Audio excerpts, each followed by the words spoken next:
Seja bem-vindo à Revista Fórum, eu sou Carlito Neto, historiador e cientista político, e hoje eu estou aqui para analisar com vocês a suspensão do mandato do deputado porta-bandeira, do deputado descontrolado emocionalmente, descontrolado mentalmente, do PL do Espírito Santo, Gilvan da Federal. Para quem não sabe o que é o Gilvan da Federal, é aquele deputado que vive com a bandeira do Brasil em cima do ombro, para cima e para baixo. Muita gente até pensa que ele tem algum tipo de problema, mas eu acho que o problema dele só é realmente da idoneidade e da personalidade, porque quem tem a boca porca como ele tem, quem deseja o que ele deseja, precisa de ajuda, mas com outra coisa, né? Que não é algo relacionado à área psiquiátrica ou psicológica, por exemplo. O que aconteceu? Nos últimos 30 dias praticamente, né, que a primeira polêmica mais grave recentemente aconteceu no dia 9 de abril, e a outra polêmica que culminou com a suspensão do seu mandato aconteceu no dia 29 de abril, ou seja, uma diferença de 20 dias de uma fala para outra. Lá no dia 9 de abril, o Gilvan da Federal, participando da Comissão de Segurança Pública do Congresso Nacional, escreveu um relatório dizendo que a segurança do presidente Lula e a segurança dos ministros de Estado deveriam andar desarmadas. E ele ainda falou, se o presidente Lula está desarmando o povo, que ande desarmado e morra. Porque eu não vou matar ele, eu não estou dizendo que eu quero que ele morra, não estou dizendo que eu vou matar ele, mas eu quero que ele morra, eu desejo que ele morra. E aí pegou mal, o próprio PL se manifestou contrário a ele, na justificativa inclusive que ele deu.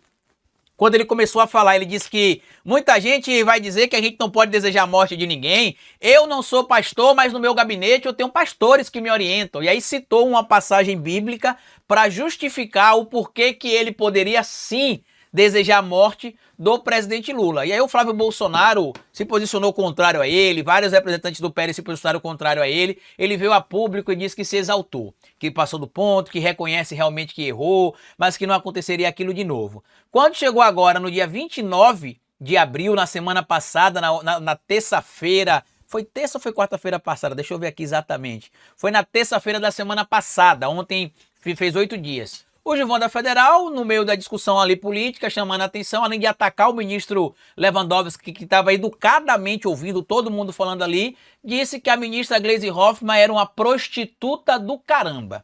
Essa situação foi tão severa, tão fora, evidentemente, daquilo que seria o mínimo do razoável, o mínimo da razoabilidade, que a mesa diretora da Câmara dos Deputados, não foi um deputado meramente, como aconteceu, inclusive, se não me falha a memória, teve até uma representação feita pelo deputado Lindbergh Faria, que é companheiro da ministra Gleisi Hoffmann, mas independente da representação feita por ele, a mesa diretora da Câmara, que inclui ali o presidente, vice-presidente, primeiro vice-presidente, segundo vice-presidente e o secretariado, assinaram o documento pedindo a suspensão do mandato do Gilvan da Federal por 6 meses. O motivo? Ele teria excedido o limite do decoro parlamentar e da imunidade parlamentar. Eu já citei aqui na Revista Fórum e também lá no meu canal, em diversas oportunidades, a seguinte informação.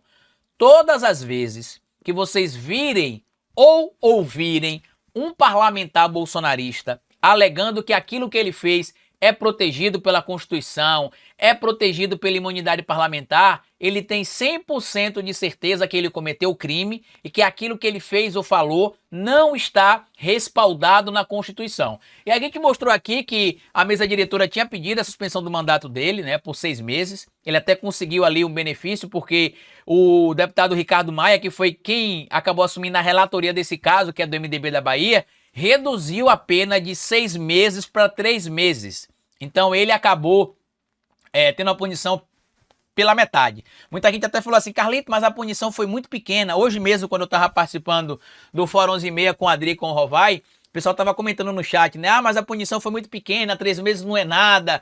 Teve gente que falou que além de tudo ele ia receber salário. Então vamos esclarecer alguns pontos importantes aqui, tá?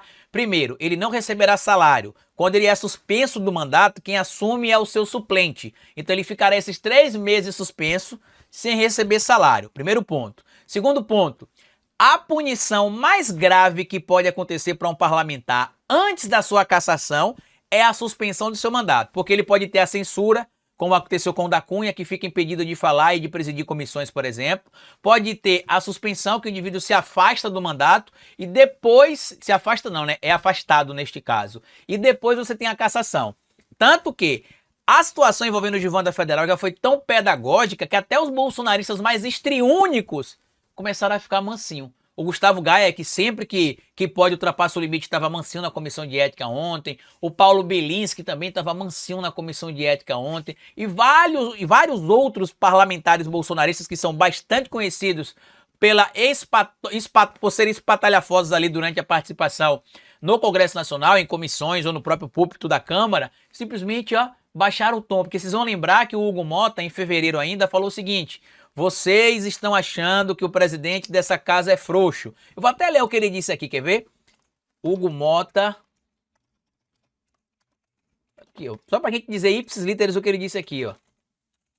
Ele disse que ele não era frouxo. Ele disse que ia provar que ele não era frouxo. Quer ver? Deixa eu ver aqui o que ele falou. Aqui, ó. Tá aqui, ó. Ele falou exatamente o seguinte aqui, ó.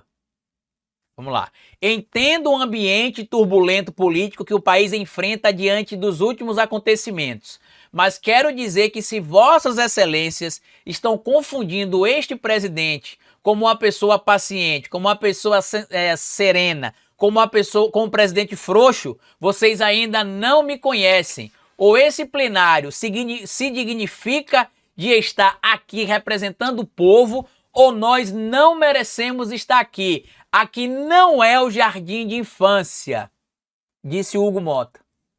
E ele está provando que, primeiro, ele não é frouxo, pelas regras que ele está trazendo ali em tese. Isso aqui aconteceu no episódio, para quem não lembra, foi um episódio que a terceira secretária da mesa, a deputada federal, delegada Catarina, que é do PSD aqui do estado de Sergipe, estava presidindo a sessão e os bolsonaristas estavam tumultuando, atrapalhando a presidência, inclusive, a presidente que estava conduzindo ali a sessão. Então, quando ele voltou, ele falou que não poderia acontecer aquilo, falta de respeito com a colega parlamentar, que era a presidenta naquele momento da mesa, da sessão, e que não poderia acontecer aquilo. E ele falou que se as pessoas estão confundindo a serenidade dele, a paciência dele com ele ser frouxo, que não conheceriam ele ainda. E ele já está mostrando que ele realmente não vai permitir que isso aconteça. Porque se vocês observarem, por exemplo, o relatório feito pelo Ricardo Maia e a denúncia apresentada pela mesa diretora que pediu a suspensão do mandato do Gilvan da Federal por 6 meses, ele já traz ali que o deputado ultrapassou os limites da liberdade de expressão parlamentar com ataques pessoais e desqualificação moral.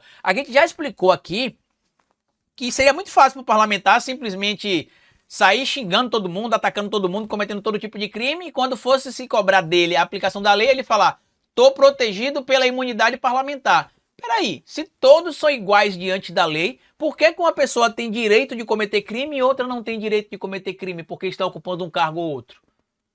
Então, a punição foi exemplar. E por que é exemplar? Primeiro, para poder mostrar para os demais parlamentares que não será mais tolerada a conduta que, inclusive, o próprio Gilvan da Federal estava tendo. Segundo, se outro parlamentar tiver uma atitude similar, já existe a jurisprudência para ter a mesma punição. E terceiro, caso o próprio Gilvan da Federal, ao regressar ao Congresso Nacional, tenha a mesma atitude, ele terá o mandato cassado. Por quê? Porque ele já teve a punição mais danosa antes da cassação, que é a suspensão do mandato. Para mim, isso é um grandíssimo dia. Para muitas pessoas isso é pouco, ele deveria ter sido cassado logo, deveria ser assim, assado. Mas se você imaginar que durante a gestão do Arthur Lira, os parlamentares fizeram o que quiseram fazer e não foram punidos, meu amigo, isso já é uma grande vitória, já é um grande simbolismo. E espero que o Hugo Mota continue nessa linha dura para trazer de novo a dignidade mínima ao Congresso Nacional, que sempre foi evidentemente um ambiente de discussão, de pontos de vista divergentes,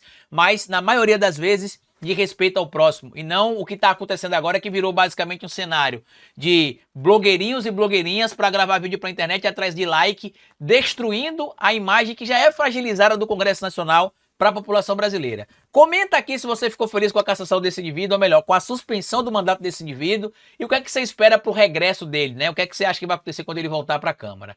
Grande abraço e até o nosso próximo encontro. Tchau!